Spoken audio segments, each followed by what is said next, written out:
No place for a traitor here. Furious Mike Tindall knocks puppet Harry out with cutting one-word remark. BD. Enter Mike Tindall. You know Mike, former rugby player, married to Princess Anne's daughter Zara, and apparently the royal family's new bouncer.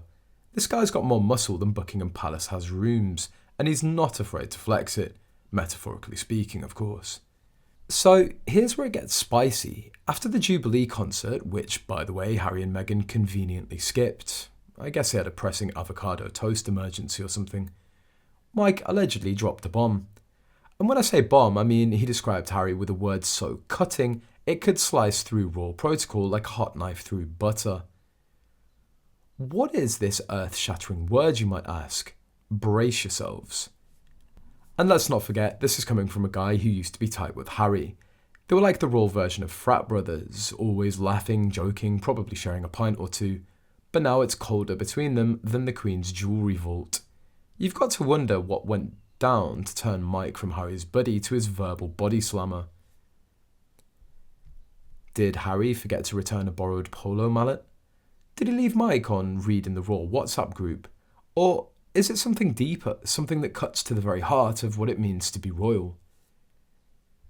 Because let's face it, folks, this isn't just about one word. This is about loyalty, duty, and what happens when you decide to trade your royal robes for a Netflix deal. Mike Tindall, with that one word, basically drew a line in the sand. On one side, you've got the royals who stick around, who show up to the boring ribbon-cutting ceremonies and the endless charity lunches. On the other, well, you've got Harry and Meghan sipping oat milk lattes in Montecito and spilling royal secrets faster than a clumsy footman with a tray of tea. But wait, there's more. This drama didn't just play out behind closed doors. Oh no. We've got a front row seat to the ice-cold shoulder at St. Paul's Cathedral. Picture this, the royals are all filling out after the service, probably thinking about what's for lunch, when Zara strikes up a chat with Meghan. Diplomatic, right? But Mike, our boy Mike, decides this is the perfect moment to suddenly become fascinated by the Earl of Snowdon. That's right, he'd rather chat about snow or whatever than acknowledge Harry and Meghan. Talk about a royal snub. It's like watching a real-life version of Mean Girls, but with better hats. Mike Tindall standing there probably thinking, you can't sit with us, while Harry and Meghan try to navigate this suddenly very frosty family reunion. And Mike Tindall, with that one word, basically summed up what a lot of people are thinking. But here's where it gets really interesting. Mike later went on his podcast, because of course he has a podcast, doesn't everyone these days, and talked about how great it was to chat and have a drink with everyone at the concert. Excuse me, you're dropping BD bombs 1 minute and then talking about friendly drinks the next. That's some world-class compartmentalization right there. Or maybe the drinks were to help wash down all the tension. Nothing like a good gin and tonic to help you forget you just verbally drop-kicked a prince, right?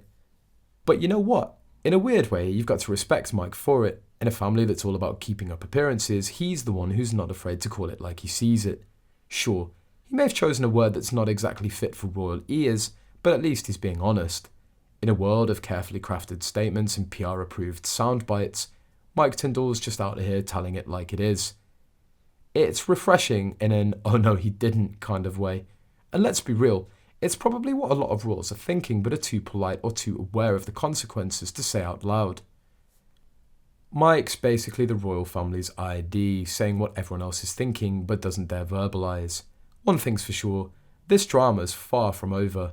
Harry and Meghan are still out there doing their thing in California. The royal family is still in the UK trying to keep calm and carry on. And somewhere in the middle, there's Mike Tindall, probably wondering if he should trademark the phrase Royal BD for his next line of rugby wear.